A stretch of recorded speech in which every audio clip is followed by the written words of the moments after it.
Melihat lalat berkeliaran di rumah tentunya sangat menyebalkan. Maunya langsung membeli obat serangga dan menyemprotkannya di sekeliling rumah. Namun perlu hati-hati karena kebanyakan obat serangga mengandung bahan kimia yang berbahaya jika menempel pada perabotan rumah ataupun terhirup oleh manusia.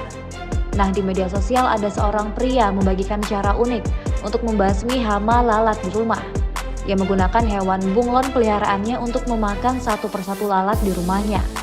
Dalam video tampak pria memegang seekor bunglon berwarna hijau di tangannya. Perlahan ia mendekatkan bunglon itu ke lalat yang hinggap di perabotan rumah. Dengan tenang bunglon itu melihat ke arah serangga itu dan tak butuh waktu lama ia menyambar lalat dengan lidahnya yang panjang dan memakannya. Kemudian pria itu mengulanginya ke lalat-lalat lainnya. Satu persatu dilahap oleh bunglon peliharaannya. Untuk diketahui bunglon termasuk predator alami bagi serangga kecil, tak terkecuali lalat. Jadi sembari membasmi lalat di rumah, pria itu juga memberi makan bunglon peliharaannya.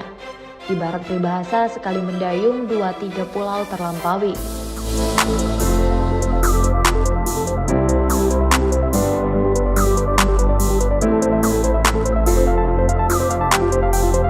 Terima kasih sudah nonton.